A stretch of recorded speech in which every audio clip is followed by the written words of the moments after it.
Hello' everyone, কি খবৰ সকলোৰে? আশা কৰোঁ সকলো ভালে আছে। Welcome back to my channel. অন্য এটা ভিডিঅ'লৈ সকলোকে স্বাগতম জনাইছোঁ।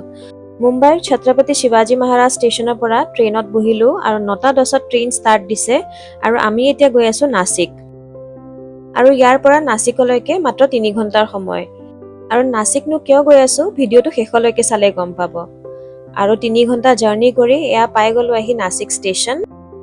যিহেতু ট্ৰেইনত উঠাৰ আগতে সোনকালে কিবা অলপ খাই লৈছিলোঁ, সেইবাবে এতিয়া ভোক লাগিছে। আৰু ষ্টেচনত নামিয়ে মই প্ৰথমতে এটা বিস্কিট আৰু এটা কেকৰ পেকেট লৈ ল'লোঁ। আৰু এতিয়া গৈ আছোঁ ৰেষ্টৰুমৰ ফালে। আমাৰ ট্ৰেইনখন 9:10 CSMT পৰা ষ্টাৰ্ট হৈছিলে আৰু আমি 12:30 আহি পেলাই নাছিক ষ্টেচন পালোঁ। আৰু এতিয়া আমি এয়া গোদাবৰী এয়াৰ কণ্ডিশ্যন ৱেটিং হলৰ ফালে গৈ আছোঁ। আৰু মই ইউটিউবত ভিডিঅ' এটা চোৱা মতে ইয়াত ভালদৰে চেঞ্জ কৰিব পাৰি, ফ্ৰেছ হৈ পেলাই ভালকৈ চেঞ্জ কৰা জেগা আছে। কিন্তু আহি পেলাই দেখিলোঁ যে এইটো বন্ধ আৰু ইয়াত ন'টিচ দিয়া আছে যে 24 মানে 24 তাৰিখলৈকে এইটো বন্ধ আছে। কিবা কাৰণত বন্ধ থাকিব পাৰে। তাৰপিছত ষ্টেচনৰ বাহিৰত ওলাই আহিলোঁ আৰু ইয়াত এখন দেখিলোঁ পোষ্টাৰ যে সেইফালে চেঞ্জ কৰিব পৰাকৈ বাথৰুম আছে আৰু টয়লেট এইবোৰ আছে। যিহেতু আমি নাছিকত কোনো হোটেল বুক কৰা নাই, সেইবাবে এনেকৈ আমি ফ্ৰেছ হৈ পেলাই চেঞ্জ কৰিবলৈ জেগাটো বিচাৰি আছোঁ। আৰু আমি হোটেল নলওঁ কাৰণ আমি এদিনতে ঘূৰি যাম। ইয়াতে সৰু এটা জাৰ্ণি কৰিবলৈহে আহিছোঁ। চ' ইয়াতে এতিয়া চেঞ্জ কৰা জেগাটো চালোঁ আহি পেলাই, কিন্তু এইটো দেখিলোঁ যে বন্ধ আছে। তাৰপিছত আকৌ ষ্টেচনৰ ভিতৰলৈকে গ'লোঁ। তাৰপিছত তাত সুধিলোঁ যে ৱেইটিং ৰুম ক'ত আছে, আৰু দেখিলোঁ যে তাত এটা ৱেইটিং ৰুম আছে, য'ত এতিয়া মই ভিতৰত সোমাই আহি দেখিছোঁ যে তেনেকৈ মানুহো নাই, লেডিজ ৱেইটিং ৰুম হয়। আৰু ইয়াতে ধুনীয়াকৈ চেঞ্জ কৰা জেগা অকণমানো আছে। আৰু ইয়াতে ভালদৰে ফ্ৰেছ হ'লোঁ আৰু বঢ়িয়াকৈ ইয়াতে চেঞ্জ কৰি ল'লোঁ। আৰু মই এয়া মেখেলা চাদৰ এযোৰ পিন্ধি লৈছোঁ। ইউটিউবত চাই অহা ভিডিঅ'টো মতে প্ৰথমতেই গ'লোঁ গোদাবৰী ৱেইটিং হললৈকে। তাৰপিছত ভাবাই নাছিলোঁ যে ইয়াতে আৰু বেলেগ ৱেইটিং হলো থাকিব পাৰে। পিছত আকৌ ষ্টেচনত আহি সোধোতেহে ইয়াত এইটো দেখাই দিলে। আৰু ইয়াত ধুনীয়াকৈ এতিয়া চেঞ্জ কৰিলোঁ। ভণ্টিও ৰেডি হ'ল আৰু এতিয়া ওলাই গৈ আছোঁ। আৰু ইয়াৰ পৰা এতিয়া কি গাড়ী পাওঁ সেইটো চাইছোঁ। আৰু এনে জানামতে ইয়াৰ পৰা গাড়ী চলে, বাছবোৰ চলে। বাছবোৰ মৰ্ণিং 5টা বজাৰ পৰা চলে আৰু এতিয়া বাজিছে 3টা। চ' এতিয়া বাছ নাপাম। আৰু যিহেতু আমি অলৰেডি ৰেডি হৈয়ে গ'লোঁ, সেইবাবে ষ্টেচনত আৰু ৰখি থাকিব নিবিচাৰিলোঁ। সেইকাৰণে আমি এখন কেব লৈ ল'লোঁ, শ্বেয়াৰিং কেব। আৰু পাৰ পাৰ্চন 150 ৰুপিজকৈ গৈ আছে। আৰু এতিয়া কৈ দিছোঁ বাৰু আমি ক'ত গৈ আছোঁ। আমি আজি গৈ আছোঁ ত্ৰম্বকেশ্বৰ জ্যোতিৰ্লিংগ। ভাৰতৰ 12টা জ্যোতিৰ্লিংগৰ ভিতৰত এটা হয় ত্ৰম্বকেশ্বৰ জ্যোতিৰ্লিংগ, যোনটো মহাৰাষ্ট্ৰৰ নাছিকত আছে। আৰু আমি আজি তালৈকে গৈ আছোঁ। আৰু কেবত এয়া আহি পালোঁ আমি ত্ৰম্বকেশ্বৰ জ্যোতিৰ্লিংগৰ ওচৰতে আমাক নমাই দিলে। আৰু চাৰিওফালে এতিয়াও আন্ধাৰ হৈ আছে। এতিয়া 4:15 মান হৈছে আৰু আমি এতিয়া মন্দিৰৰ গেটৰ ফালে গৈ আছোঁ।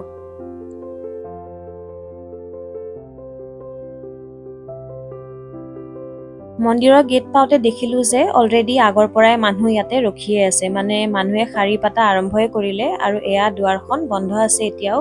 আৰু এতিয়াহে দোকানবোৰ খুলিবলৈ মানুহবোৰ লাহে লাহে অহা আৰম্ভ হৈছে। ফুলৰ দোকানবোৰ খুলিছে প্ৰথমতে। আৰু এইফালে চাৰিওফালে আন্ধাৰ হৈ আছে, দেখিছেনে?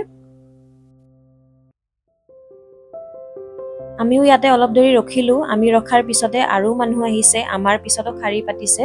ইয়াত বেছি সময় নালাগে দৰ্শন কৰিবলৈ, কাৰণ আমি 4 নম্বৰ মানতে আছোঁ। চ' সোনকালে আমি দৰ্শন কৰিব পাৰিম। আৰু এনেতে ফুলৰ দোকানবোৰ খুলি যোৱাত এয়া শৰাই এটা লৈ লৈছোঁ ফুলৰ। এই শৰাইটোত গংগাজল আছে, ফুল আছে আৰু অকণমান প্ৰসাদ হিচাপে মুড়ি আছে।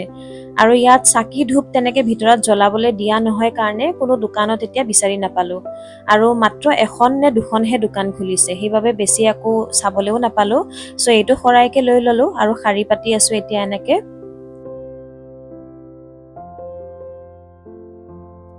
মন্দিৰৰ দুৱাৰ 5:30 খুলিব আৰু এতিয়া ইয়াতে আৰু ভালেখিনি মানুহ আহি গ'ল। এয়া দেখিছেনে, আমাৰ পিছতো আৰু বহুতখিনি মানুহ আহি পালে। আৰু 5:30টাৰ লগে লগে মন্দিৰৰ দুৱাৰ খুলিলে। আৰু দুৱাৰ খোলাৰ লগে লগে যে মানুহবোৰে একদম দৌৰা দৌৰি লগাই পেলাই ভিতৰত সোমালে। আৰু সেইবাবে সেইখিনি ভিডিঅ' কৰাই নহ'ল। আৰু এতিয়া গৈ আছোঁ ভিতৰলৈ। যদিও বা 4 নম্বৰত আছিলোঁ, মানুহবোৰে যিটোহে দৌৰা দৌৰি কৰিলে, মোৰ আগত আৰু বহুত মানুহ গুচি গ'ল। এনেদৰে এই ৰেলিংবোৰৰ মাজে মাজে কমচে কম 6-7 মিনিটমান গৈ পেলাইহে মেইন মন্দিৰটো পায়গে।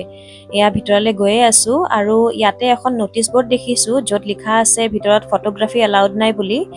ভিতৰত সোমাই আহিছোঁ। অলপ সৰু সুৰাকৈ ক্লিপ কেইটামান ল'বলৈ ট্ৰাই কৰিছোঁ, কাৰণ তেওঁলোকে বাৰে বাৰে কৈ থাকে মোবাইল বন্ধ কৰিবলৈ।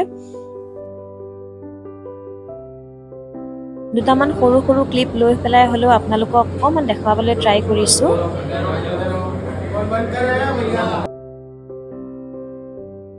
সঁচাই এয়া যেন এক বেলেগেই অনুভৱ। আৰু এনেদৰে যে জ্যোতিৰ্লিংগ এটা দৰ্শন কৰিবলৈ পাম মই কেতিয়াও ভবা নাছিলোঁ। আৰু হঠাতে প্লেন কৰিলোঁ, এনেদৰে হঠাতে অহা হ'ল আমাৰ ইয়াতে, আৰু আজি বহুত বেছি ভাল লাগিছে দৰ্শন কৰিব পাই।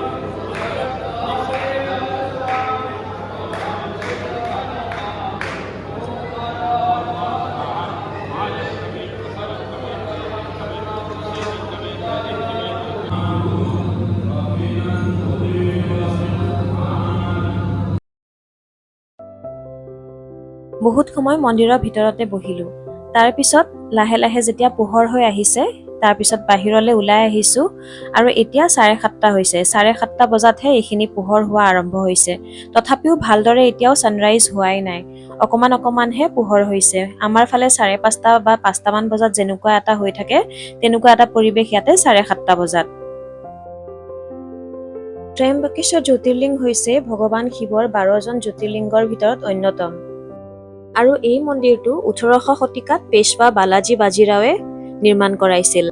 আৰু এই জ্যোতিৰ্লিংগৰ বিশেষ বৈশিষ্ট্য হ'ল যে এই মূৰ্তিটোত ব্ৰহ্মা, বিষ্ণু আৰু মহেশ্বৰ তিনিও দেৱতাৰ লিংগ একেলগে আছে। এই বিশেষ বৈশিষ্ট্যৰ বাবেই এই জ্যোতিৰ্লিংগক বিশেষ পবিত্ৰ বুলি গণ্য কৰা হয়। এই মন্দিৰ গোদাবৰী নদীৰ উৎসস্থল হিচাপেও গণ্য কৰা হয়, আৰু হিন্দুসকলৰ বাবে এই মন্দিৰটো এটা বহুতে গুৰুত্বপূৰ্ণ তীৰ্থস্থান।